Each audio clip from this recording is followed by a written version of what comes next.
सुप्रभात दोस्तों। मैं बेंगलोर से डॉक्टर इंदु झुंझुनवाला आप सभी का हार्दिक स्वागत और अभिनंदन करती हूँ। आज शनिवार का दिन है और कल हमने बात की थी, शुक्रवार और शनिवार ध्यान के संबंध में बात कर रहे थे।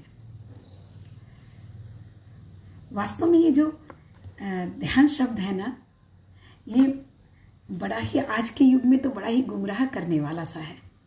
हर लोग कहते हैं ध्यान होता क्या है, जैसे कि ध्यान न हुआ कोई पहेली होगी जिसे सुलझाना है, और बड़ी कठिन पहेली भी हो गई। पहेली तो हर काल में और हर समय चलती रहती है, लेकिन ध्यान कोई पहेली नहीं है। बहुत आसान सी बात है, बहुत सिंपल सी बात है, बहुत साधारण बात है जो हम जीवन के हर पग पर करते हैं। अगर कोई भी व्यक्ति सफल हुआ है किसी भी कार्य में तो वो ध्यान के कारण ही हुआ है। इतना सरल है ध्यान। कुछ लोग कहते हैं मुझसे ध्यान होता ही नहीं, क्योंकि उन्हें लगता है कि ध्यान कुछ अलग सी वस्तु है, कुछ अलग सा प्राप्त, उससे कुछ प्राप्त हो जाएगा, कुछ अलग सी चीज़ है जिसको प्राप्त करना है। जैसे कुछ लोग बोलते हैं यहाँ ध्यान केंद्रित करो। एक प्रश्न आया मेरे पास कि वहाँ रोशनी देखो, लेकिन रोशनी तो वहाँ अगर हम सोचते हैं रोशनी के बारे में और ध्यान केंद्रित करते हैं तो अपने आप दिख जाती है। तो उससे कैसे माने कि ध्यान लग गया। तो समस्या ना, कभी कभी समस्या होती ही नहीं है, हमारी दृष्टि उसे समस्या बना देती है। तो ध्यान कोई समस्या की वस्तु नहीं है। बहुत मुश्किल नहीं है कि हमसे नहीं होता है, आपसे होता है। तभी तो आप जीवन में आगे बढ़ रहे हैं, तभी तो आप जीवन में सफलता प्राप्त कर रहे हैं, तभी तो आप कोई काम सीख पा रहे हैं, कोई काम कर पा रहे हैं, कोई काम सिखा पा रहे हैं। बस वही तो ध्यान है। तो बहुत सिंपल है। तो कल हम बात कर रहे थे ना ध्यान के द्वारा, जो कि बहुत सरल है, उसके द्वारा हम किस तरह से अपनी शारीरिक बीमारियों को, विकारों को दूर कर सकते हैं।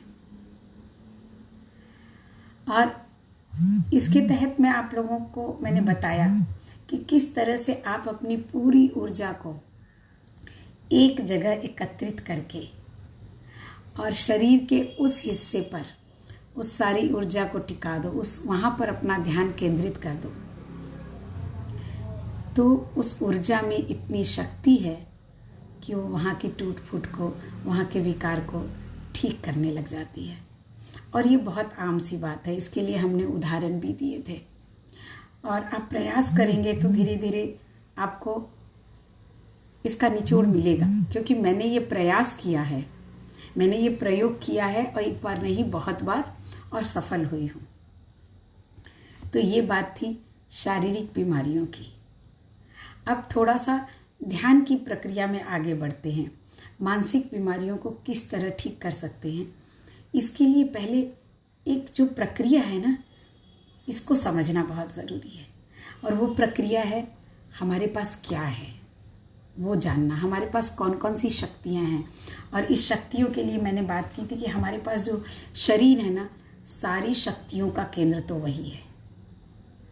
सारी शक्तियों का प्रकाशन उसके द्वारा होता है, इसलिए उसको मैं केंद्र कह रही हूँ। अब कोई मेरे केंद्र शब्द को मत पकड़िएगा, क्योंकि मैंने कहा ना, बात सापेक्षता की दृष्टि से समझी जाती है तो सत्य पकड़ा जाता है, नहीं तो बस जो पकड़ा जाता है वो झूठ रह जाता है। तो बात है, ये जीवन है क्या? इस जीवन में किस तरह से हम आगे बढ़ सकते हैं, किस तरह से सफल हो सकते हैं, और किस तरह से सुखी हो सकते हैं। सारी भागदौड़ तो सुख के लिए ही है ना, सारी भागदौड़ तो विकारियों को दूर करने के लिए ही है। जितने विकार हैं हमारे मन में, जितने विकार हैं हमारे तन में, तो तन के विकारों की बात हमने कही थी, और मन में भी बड़े सारे विकार हैं। तो बात जब मैंने की तन की, तो बात की थी कर्म और अकर्म की। तो थोड़ा सा आज उसको समझते हैं कि कर्म और अकर्म की जो बात थी वो क्या है वास्तव में। और उसके बाद हम आगे बढ़ेंगे कि शरीर का ध्यान, शरीर की शिथिलता, शरीर का अक्रम होना मतलब कर्म नहीं करना। और उसके बाद जो हमारे पास जिन 5 शक्तियों की मैं बात करती हूँ, वो है वाणी।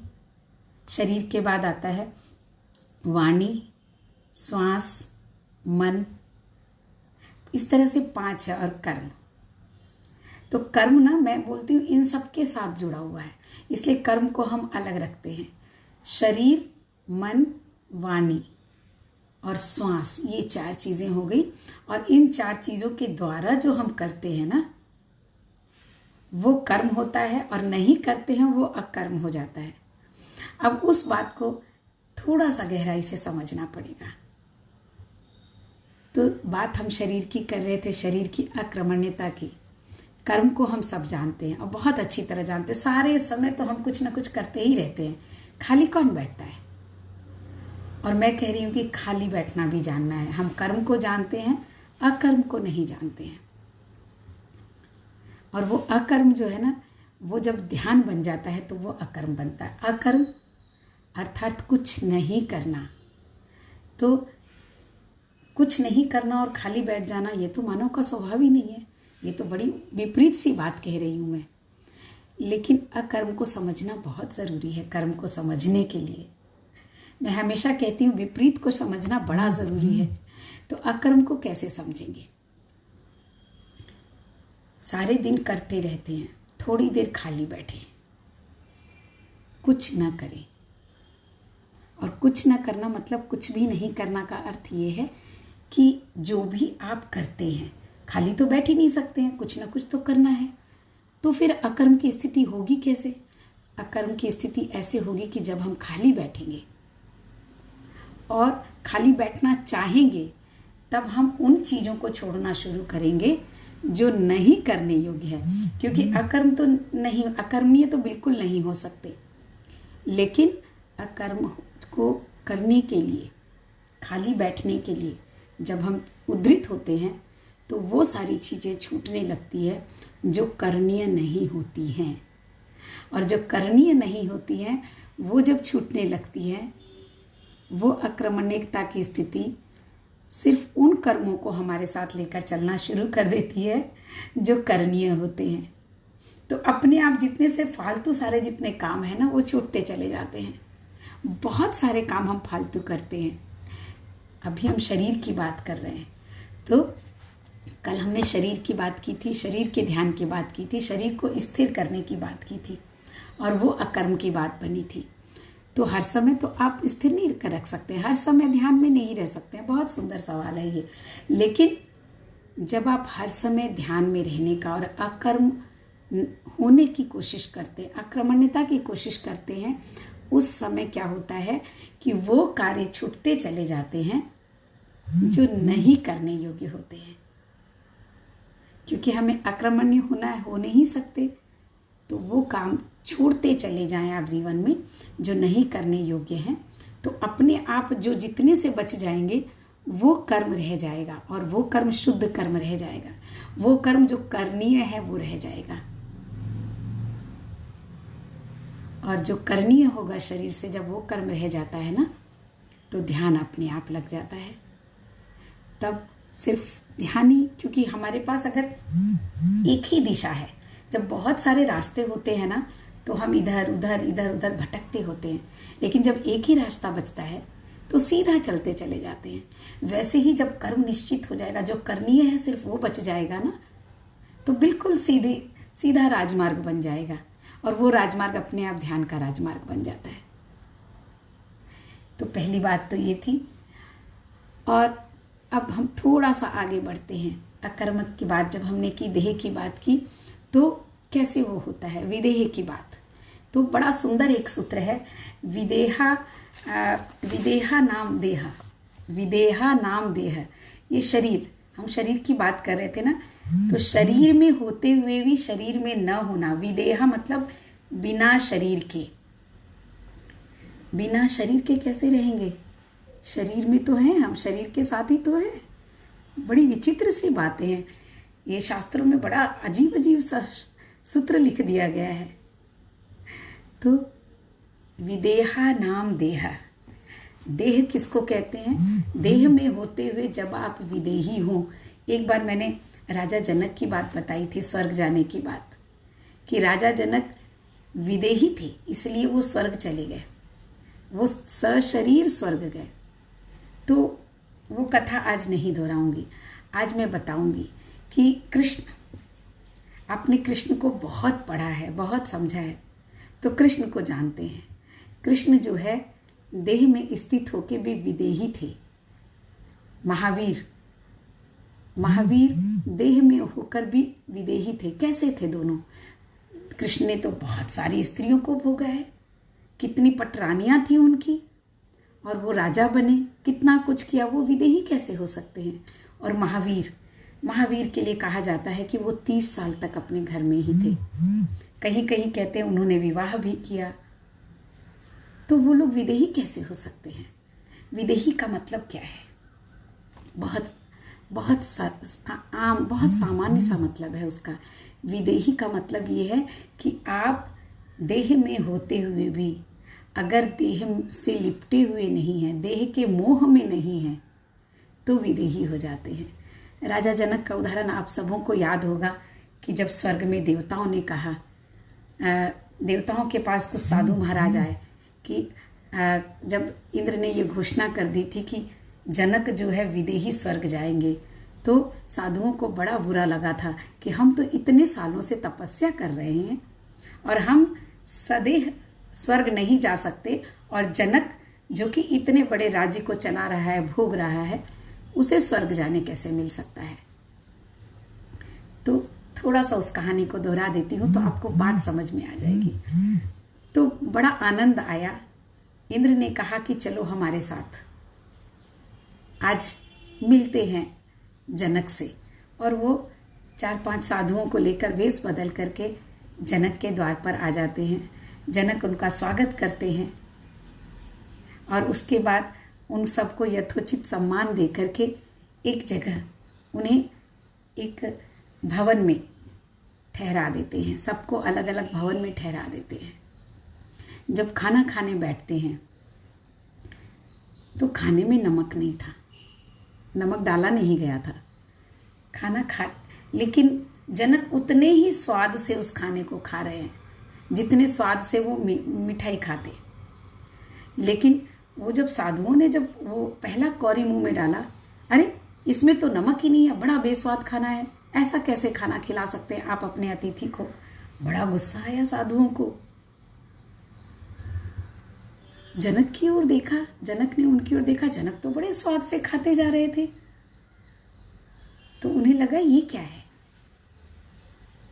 तो इंद्र मुस्कुराए और उन्हें चुप रहने का संकेत किया। साधु सब चुप हो गए। जनक ने अपने रसोइये से कहा कि इन लोगों को नमक परोस दो, और सबको नमक परोसा गया और सबने प्रेम से खाना खाया। लेकिन बात कहीं साधुओं के मन में चल रही थी। दूसरे दिन फिर खाना खाने बैठे और अचानक से एक राजकर्मचारी आया और उसने कहा कि महाराज गजब हो गया,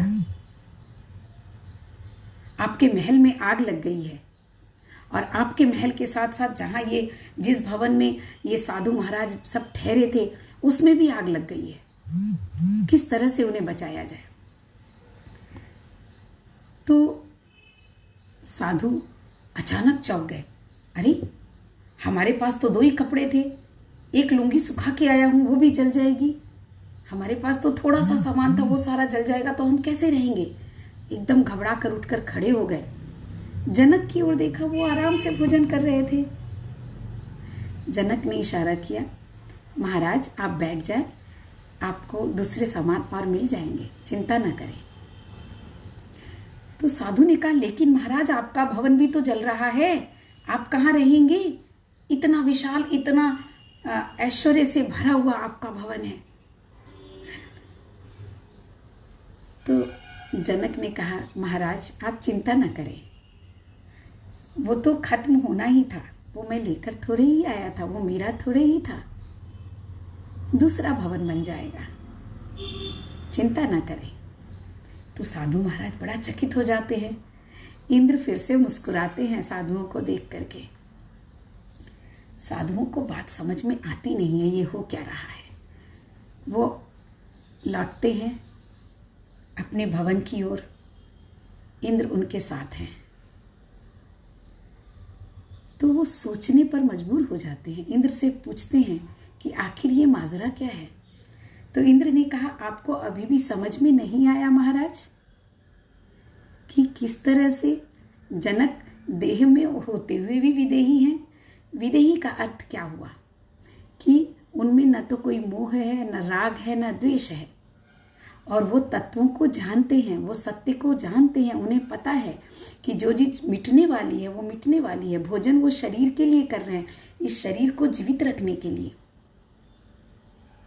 शरीर से उनका लगाव नहीं है, इसलिए उन्होंने बिना नमक का भोजन किया। आप नहीं कर पाए। उनका महल जल रहा था, उन्हें फर्क नहीं पड़ा, लेकिन आप नहीं धैर्य रख पाए। तो आप किस तरह से अपनी तुलना उनसे कर सकते हैं। सारे साधुओं की आंखें खुल गई।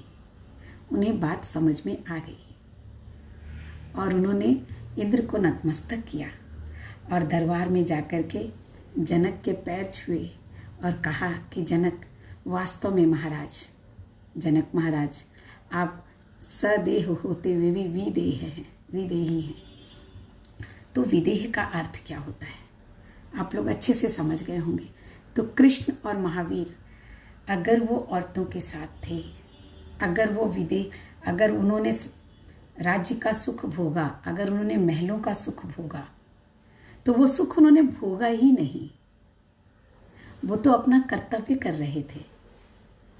वो तो दुनिया के सामने एक उदाहरण बन रहे थे कि किस तरह से आप इंसान होते हुए भी, मानव की भूमिका में होते हुए भी, किस तरह से आप इन चीज़ों से बच सकते हो। तो बात जब मैं शरीर की कर रही थी, कर्म की कर रही थी और अकर्म को समझने की बात कर रही थी, तो अकर्म यहीं पर आकर फिट बैठता है कि आप जो भी कर्म करते हैं, पहले तो वो करनीय कितना है उतना ही कर्म हो जाता है। जब आप अकर्म की ओर बढ़ते हैं कि वो सारे फालतू चीज़ें छूट जाते हैं। और जो कर्म भी होता है वो किस दृष्टि से होता है, उसकी दृष्टि ये बनती है कि आप कर्तव्य की भावना से कर रहे हैं। आप जो भोजन कर रहे हैं वो शरीर की आवश्यकता के लिए कर रहे हैं। तो अपने आप आक्रमण्यता आती है, अपने आप सारे फालतू के काम छूट जाते हैं, अपने आप वो सारे भोजन छूट जाते हैं जिसकी शरीर को आवश्यकता नहीं है। तो फिर अपने आप जो है ना, शरीर स्वस्थ होने लग जाता है, अपने आप ध्यान लगने लग जाता है, क्योंकि ध्यान जाने लगता है इस बात पर कि मेरा कर्तव्य क्या है। अपने आप सही राह मिलने लग जाती है जीवन की। तो ये बात थी जो कि हम शरीर के साथ कल लेकर चले थे ध्यान को, और किस तरह से इस ध्यान को किया जा सकता है, किस तरह से अपनी ऊर्जा को हम एक जगह एकत्रित कर सकते हैं। जब फालतू चीज़ें छूट जाएंगी ना शरीर से, तो अपने आप ऊर्जा कलेक्ट होने लगती है। बहुत सारे काम बहुत फालतू करते हैं हम, वो सारे फालतू काम जब छूटने लग जाते हैं इस शरीर के, तो उतने से काम रह जाते हैं। तो ये बात शरीर के साथ थी कल और आज।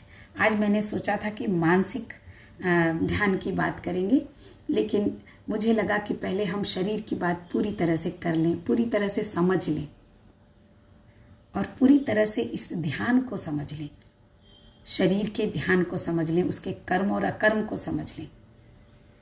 तो हम आगे बढ़ेंगे और फिर हम अब जानेंगे वाचिक ध्यान को।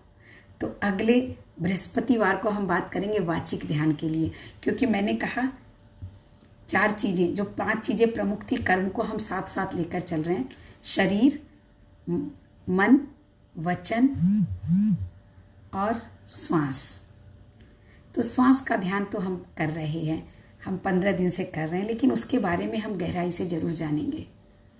तो अगली बार शरीर के बाद जो शरीर से थोड़ा सूक्ष्म जो आता है, शरीर तो बहुत स्थूल है लेकिन सूक्ष्म थोड़ा आता है, वो है वाणी, वाचिक ध्यान।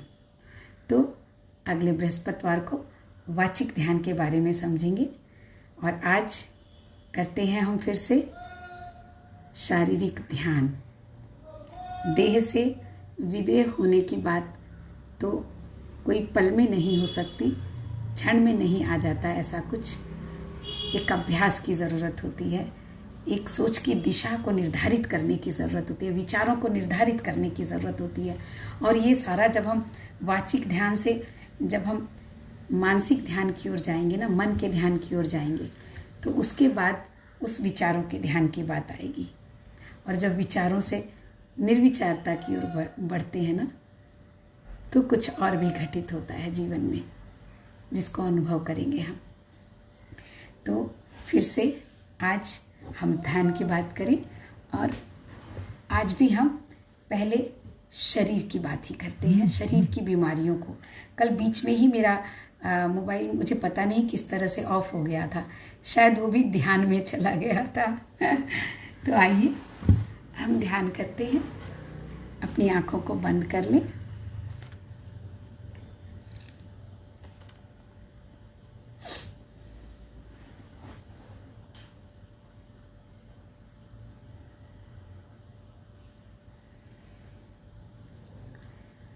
पूरे शरीर को ढीला छोड़ने की प्रक्रिया शुरू करते हैं पैर के अंगूठे से।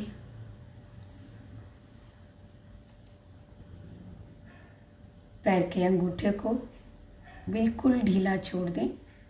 सारी उंगलियों को देखें, पत्थली, पैर, धीरे धीरे पैर से ऊपर उठते चले जाएं, ऊपर की ओर। घुटना,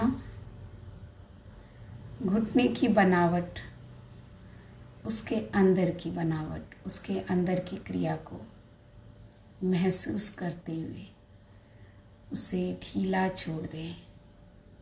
अपना ध्यान घुटनों पर केंद्रित करते हुए धीरे धीरे अंदर की सारी क्रियाओं को ढीला छोड़ते हुए ऊपर की ओर आए, जहाँ से पैर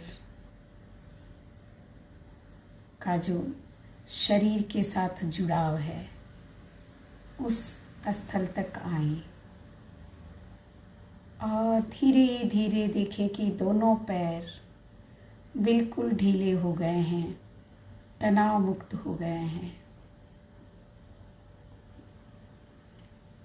और अब आप धीरे धीरे ऊपर की ओर, जंघाओं से ऊपर, रीढ़ की हड्डी के अंतिम छोर पर अपना ध्यान केंद्रित करते हुए, उसे देखते हुए ऊपर की ओर बढ़ते जाएं। रीढ़ की हड्डी के साथ फैले हुए सारे स्नायु तंत्रों को महसूस करें। ढीला छोड़ने के पहले, तनाव से मुक्त करने के पहले तनाव को समझना है, तनाव की यात्रा करनी है। कर्म को समझना है तो अकर्म की यात्रा करनी है। देह को समझना है तो विदेह की यात्रा करनी है। ठीक इसी प्रकार शरीर को ढीला छोड़ना है तो पहले उसके तनाव को महसूस करना है। पीठ के तनाव को महसूस करें, रीढ़ की हड्डी और फैले स्नायु तंत्रों को, उसके तनाव को महसूस करें और फिर उसे पूरी तरह से ढीला छोड़ दें, पूरी तरह से तनाव मुक्त कर दें।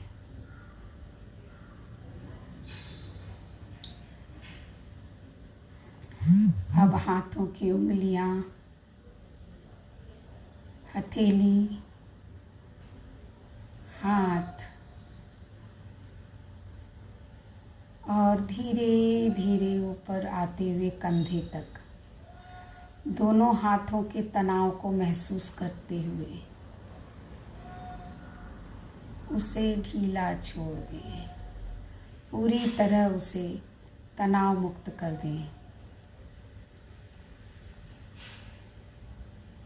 कंधे तक। अब पेट के निचले हिस्सों में आए, पेट का नीचे का हिस्सा, धीरे धीरे नाभि केंद्र, नाभि से धीरे धीरे ऊपर की ओर आए। फेफड़ा, छाती, लीवर, पेनक्रियास, शरीर के अंदर के सारे अंगों में तनाव है, महसूस करें। और धीरे धीरे एक एक अंग को ढीला छोड़ते चले जाएं। पेट, छाती सभी पूरी तरह से ढीले हो गए हैं, तनाव मुक्त हो गए हैं। कंधे तक, कंधे के नीचे का पूरा शरीर तनाव मुक्त हो चुका है, ढीला हो चुका है। अब आप गर्दन के कसाव को महसूस करें और उसे ढीला छोड़ दें। चेहरे पे एक बड़ी सी मुस्कान, और महसूस करें कि चेहरे का पूरा तनाव अपने आप खत्म हो गया है। आंखें हंसने लगी हैं, होठ मुस्कुरा रही हैं। कानों में बाहर के शब्द जा तो रहे हैं, लेकिन अंदर नहीं जा रहे। कान भी प्रसन्न है। कान से होते हुए पीछे के सर की ओर जाएं। पीछे के सर, मस्तिष्क, पिछला मस्तिष्क, उसके कसाव को महसूस करें और उसे ढीला छोड़ दें। धीरे धीरे ऊपर के मस्तिष्क, सर की ओर आए।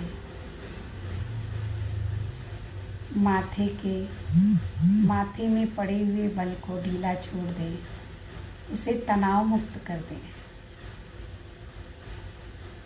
और अब आप देखें अपने श्वासों को। श्वासें तो दिख ही नहीं रही, कहीं गुमसी हो गई हैं। चल तो रही हैं, पर पता नहीं कैसे चल रही है। धीरे धीरे अपना ध्यान दोनों भौं के बीच में आज्ञा चक्र, उसे आज्ञा चक्र, अग्र चक्र या ज्ञान चक्र भी कहते हैं। आज्ञा चक्र यानी कि आप यहाँ पर आज्ञा दे सकते हैं। आप क्या चाहते हैं उसकी आज्ञा दे सकते हैं। अब आप अपने शरीर को, अपनी सारी ऊर्जा आज्ञा चक्र में कलेक्ट करें, जमा होने दें। और दोनों भावों के बीच में आप देखना शुरू करें, आपकी श्वास वहीं से होकर ऊपर की ओर जाती है। पूरा ध्यान भावों के बीच में। और एक संकल्प, एक आज्ञा दें कि इस शरीर में जहाँ भी कोई विकार है वो ठीक हो जाए। इस संकल्प को बहने दे पूरे शरीर में। इस संकल्प के साथ शरीर के उस हिस्से पर अपना ध्यान केंद्रित करें जहाँ किसी प्रकार का कोई विकार हो, और उस विकार को देखें, उस विकार को, उस दर्द को, उस तकलीफ को महसूस करें। तकलीफ को महसूस करना बहुत ज़रूरी है। बहुत तेज़ दर्द है अगर आपके घुटने में हो रहा है, बहुत तेज़ हो रहा है दर्द अगर आपके सर में हो रहा है, उसे महसूस करें और पूरा ध्यान वहीं पर लेकर जाएं। इस आज्ञा, इस संकल्प के साथ कि सारी ऊर्जा, आपकी ऊर्जा उसको खत्म कर रही है, उस विकारों को ठीक कर रही है। बस एक ही विचार कि आपके शरीर का वह भाग स्वस्थ हो रहा है, अस्वस्थता से स्वस्थ की ओर जा रहा है।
तो मां सद्गमय तमसो मां ज्योतिर्गमय मृत्योर्मा अमृतं गमय। ओम शांति शांति शांति। दोनों हथेलियों को रगड़ें और अपनी ऊर्जा जो कि एक जगह जमा थी उसे पूरे शरीर में फिर से प्रवाहित करने के लिए आपके शरीर के अंगों को देखते चले जाएं फिर से, और उस पर अपने हाथों को फिराएं जहाँ तक आपके हाथ जा सके। फिर से एक बार हथेलियों को रगड़ें और कटोरी बनाकर अपनी आँखों पर रख लें।